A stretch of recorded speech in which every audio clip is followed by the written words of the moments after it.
Jeudi 14 novembre 2024, bonsoir à tous et merci de suivre le flash d'information sur RTI2. Et comme tous les jeudis pour notre rubrique Le Portrait, nous irons aujourd'hui à la rencontre de Zainab Adra, une bénévole au service des démunis, surnommée par les pensionnaires du centre d'accueil d'Adjaoui de la Fondation Sarah, Mama Goumandiz. Zainab Adra participe au bien-être de ces derniers en leur apportant gratuitement des repas. Notre équipe de reportage conduite par Laurence Kakra et Jules Tonien dresseront le portrait de cette bénévole au service des démunis et orphelins dans le 19h30. À l'instar du monde entier, la Côte d'Ivoire célèbre ce jeudi 14 novembre la journée mondiale du diabète. Et en Côte d'Ivoire, le taux de prévalence est estimé à 6%. Un acquis que le pays entend améliorer les années à venir. Et Georgette Ido Fofana nous en parlera ce soir. Ce mardi 12 novembre 2024, le ministre de la Promotion de la Jeunesse, de l'Insertion professionnelle et du service civique, Mamadou Touré, a reçu Marcelin Kouakou, jeune inventeur ivoirien du véhicule de 5 places, la IVMAS, un engin à 4 roues, made in Côte d'Ivoire. Mamadou Touré s'est donc engagé aux côtés de l'INPHB à aider à la production en qualité et en masse du premier véhicule 100% ivoirien. Les détails avec Davis Oyo.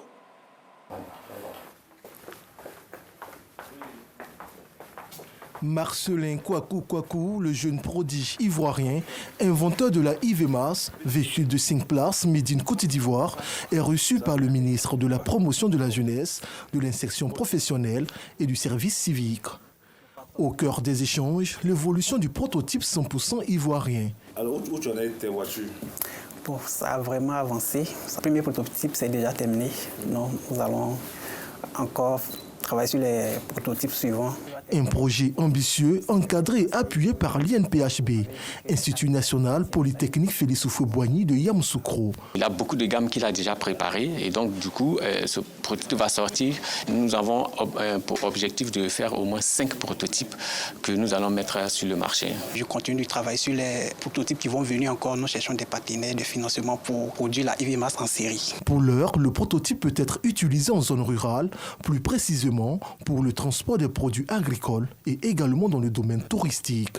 La IVMAS du génie de Tiendi Kro, c'est du Mamadou Touré, ministre en charge de la jeunesse. J'ai décidé que le ministère, aux côtés donc de l'INPHB, l'accompagne dans cette phase et puis surtout dans l'exploration de partenariats pour qu'on puisse avoir donc le premier véhicule donc en Côte d'Ivoire. Et notre rôle en tant qu'État, en tant qu'émissaire du gouvernement, c'est de détecter tous ces jeunes talents-là et trouver les moyens pour les accompagner à l'effet de réaliser leurs rêves, mais aussi à l'effet de réaliser le rêve ivoirien, puisque notre ambition, c'est qu'il y ait des champions nationaux. Cette rencontre d'échange s'inscrit dans le cadre du mois de la jeunesse africaine, un mois que le ministère de la Promotion de la Jeunesse, de l'Insertion professionnelle et du service civique met à profit pour la valorisation des talents locaux. Nos encouragements aux jeunes inventeurs. Et dans un autre registre, afin de réduire de façon importante le taux d'accidents sur nos routes, il s'est tenu le lancement de la 22e semaine de la sécurité routière, récemment à la gare routière d'Anyama, où les acteurs ont été sensibilisés à la bonne application du code de la route, une initiative de la Direction régionale des transports et de l'Office de sécurité. Le compte-rendu de Théodore Zouzou à 19h30. Et puis terminons ce flash d'informations hors de nos frontières. En France, le réquisitoire dans l'affaire des assistants d'eurodéputés RN, SFN, fait grand bruit. Marine Le Pen, soupçonnée de détournement de fonds publics, pourrait être interdite de se présenter à la prochaine présidentielle. Outre 2 ans de prison ferme aménageable, 5 ans d'inéligibilité sont également requis par le parquet contre la présidente du Rassemblement national.